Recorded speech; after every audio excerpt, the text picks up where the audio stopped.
Bonjour à tous et bienvenue dans cette nouvelle vidéo V-Ray. Et dans cette vidéo, on va parler donc de l'update 2 de V-Ray 5 qui est sorti donc récemment pour tout un tas de logiciels de conception, notamment 3ds Max, Rhino et SketchUp qui est donc ici ouvert à l'écran.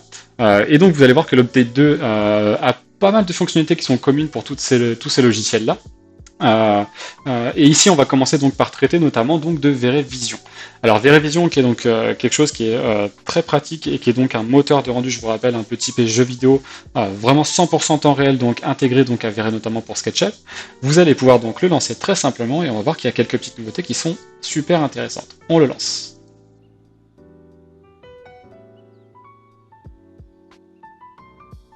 Voilà, il m'a donc ouvert effectivement mon projet.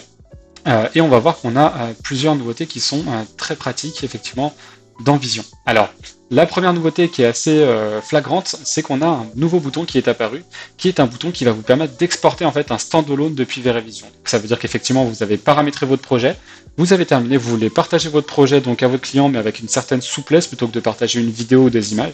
Vous pouvez tout simplement exporter en fait votre fichier V-Ray Vision, le passer à votre client va donc pouvoir le lancer et n'aura pas besoin de licence V-Ray pour pouvoir avoir une version donc de V-Ray Vision de votre projet.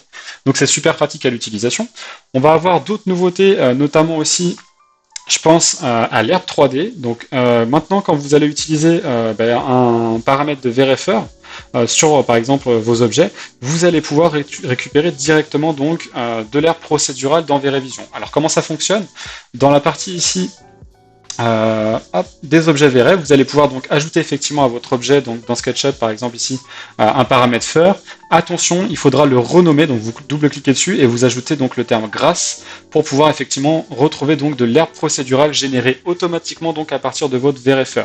Quand vous allez prendre le VRFer qui est ici, si vous changez notamment par exemple la longueur de l'herbe va changer aussi donc de manière procédurale dans V-Ray Vision. Donc c'est extrêmement pratique à l'utilisation. Autre nouveauté très pratique, vous avez donc ici, vous voyez un petit curseur en bas là, qui vous permet d'exporter en fait une animation depuis votre animation SketchUp. Ça veut dire qu'en gros, vous avez préparé des scènes directement dans SketchUp, vous avez coché le paramètre animation ici directement, vous allez pouvoir retrouver votre animation directement dans V-Ray Vision et vous allez pouvoir l'exporter. Sauf que dans la version précédente de V-Ray Vision, en fait, ce qui se passait, c'est qu'on pouvait enregistrer en fait une séquence d'images. Et cette séquence d'images nécessitait en fait un outil d'édition de vidéo par la suite pour pouvoir en fait générer le fichier vidéo associé. Donc dorénavant, vous allez pouvoir choisir donc tout simplement en output mode une vidéo.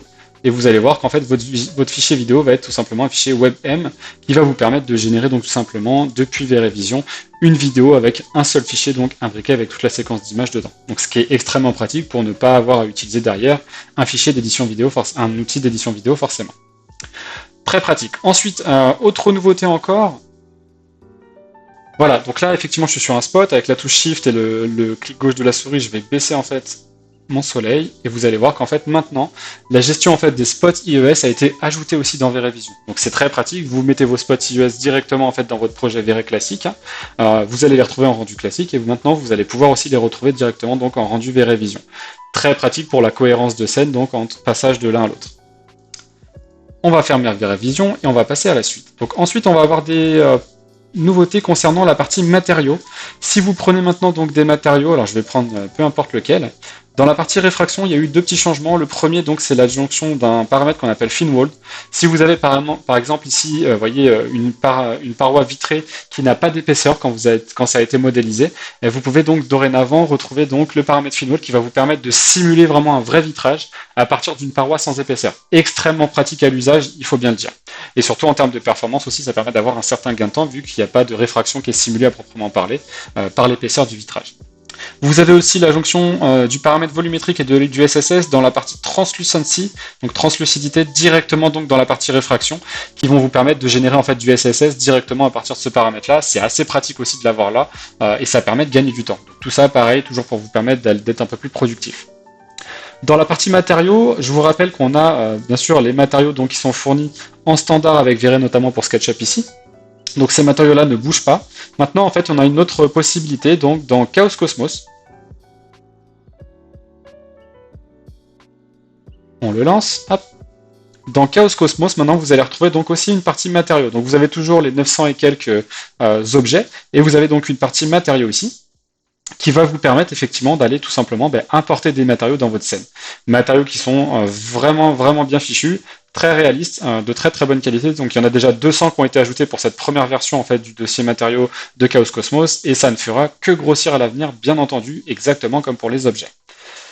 Ensuite, on va avoir une autre nouveauté super intéressante, l'ajout de ce qu'on appelle les décals. Donc les décals, c'est quoi? C'est par exemple ici, j'ai effectivement un mur et je voudrais mettre une peinture par-dessus le mur ou un effet de salissure. Eh ben, je vais pouvoir utiliser ce qu'on appelle un décal. Donc les décals, hop, je prends effectivement ici mon outil décal, je fais un clic, deux clics pour définir la forme. Je vais donc mettre une boîte extérieure comme ça. Et effectivement, là, donc maintenant, je vais tout simplement, alors je crois que je l'ai mis à l'envers. Je vais juste le retourner. Hop, donc c'est un objet. On va pouvoir le retrouver donc directement dans la partie objet. Donc là, vous avez effectivement donc un décal et qui va fonctionner avec un matériau. Donc à vous, en fait, tout simplement, le travail de créer un matériau dit, par exemple, un matériau générique. On va aller chercher, on va juste aller chercher éventuellement une texture. Alors peu importe, on va prendre ça, hop. Ok. Et ce matériau, donc, on va peut-être l'appeler, plutôt que de laisser générique, on va l'appeler décal. Pour pouvoir le retrouver facilement, je vais aller donc dans mes paramètres d'objet. Donc mon objet verrait décal et je vais tout simplement aller chercher donc mon matériau décal que j'ai ici. Ok, une fois que donc ce matériau effectivement a été créé, vous pouvez donc tout simplement ici vous rendre. Alors je vais peut-être, tiens, pour gagner un peu de temps, masquer le faire et je vais donc lancer en fait le rendu interactif pour vous montrer le résultat. Et donc voilà. Alors d'ailleurs il était à l'endroit, vous voyez, mais à coup pas. Hop, on va tout simplement le retourner de nouveau. Ah bah oui, le trait il est vers le haut, je suis bête. Donc effectivement, il était bien à l'endroit, et effectivement, vous voyez que là, je retrouve directement en fait mon décal positionné en fait directement sur le mur. Le gros avantage de ça, c'est que vous n'avez pas besoin de créer de géométrie ou quoi que ce soit comme vous auriez pu le faire auparavant. Vous allez pouvoir mettre par exemple des effets de salissure directement sur les murs, etc. Et vous allez pouvoir projeter en fait directement votre décal sur la forme en fait de votre géométrie. Extrêmement pratique à l'usage. On va quitter tout ça, on va fermer. Hop.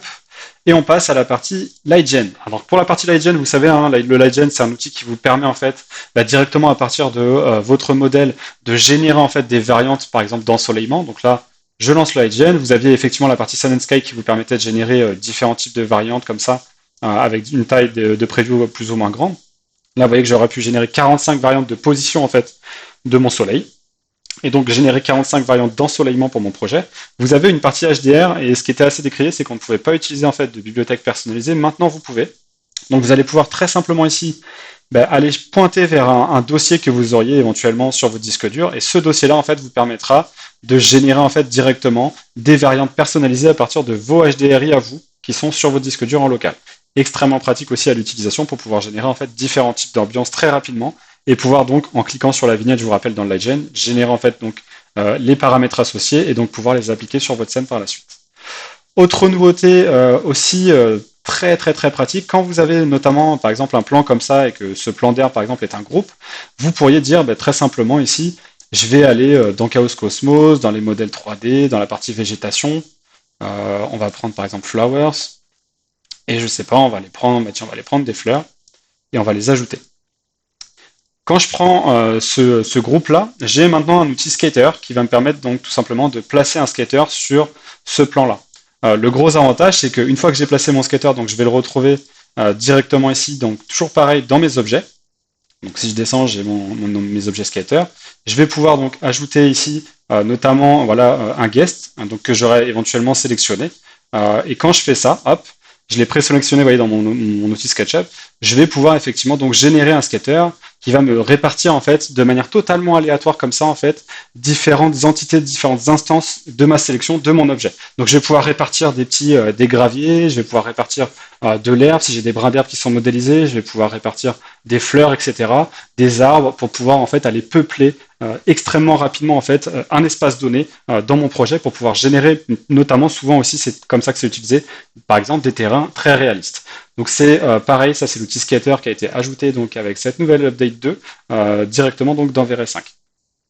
Très pratique aussi, ça a été souvent demandé maintenant, donc dernière petite nouveauté que je vais vous présenter sur cette vidéo, l'adjonction donc d'un lien dynamique avec Chaos Vantage. Donc je vous rappelle, Chaos Vantage c'est verrait en fait en temps réel basé sur les cartes Nvidia RTX que j'ai présenté d'ailleurs sur cette chaîne en vidéo. Si jamais ça vous intéresse, n'hésitez pas à aller la voir.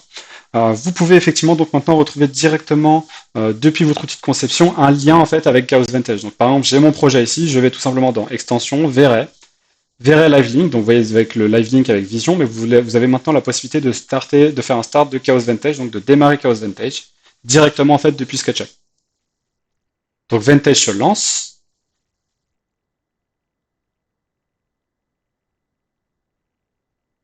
Il va me donc charger directement ma scène.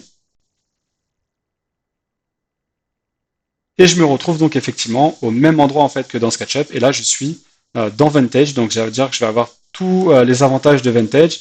Je vais pouvoir retrouver donc vraiment mon rendu réaliste et pouvoir donc aller faire du rendu en temps réel directement à partir de mon projet, donc avec ma version entre guillemets temps réel de VRED, donc la plus poussée qui existe aujourd'hui, pouvoir générer des images, des vidéos, etc. depuis Chaos Vantage. Je vous rappelle encore une fois qu'il y a une vidéo sur la chaîne qui explique tout ça. Mais je trouve que c'est vraiment une excellente nouveauté car comme le lien est en dynamique avec SketchUp, toutes les modifications que vous allez faire dans SketchUp vont impacter directement Chaos Vantage. Donc c'est vraiment très pratique à l'utilisation pour les gens qui sont amateurs de cette solution qui est Chaos Vantage, qui est une solution d'avenir. Voilà, bah écoutez, j'en ai terminé avec cette petite présentation donc des principales nouveautés de l'update 2 de Verret, donc 5, en l'occurrence pour SketchUp dans cette vidéo-là. J'espère que ça vous a plu et je vous dis rendez-vous donc bientôt pour de prochaines vidéos Verret. À bientôt.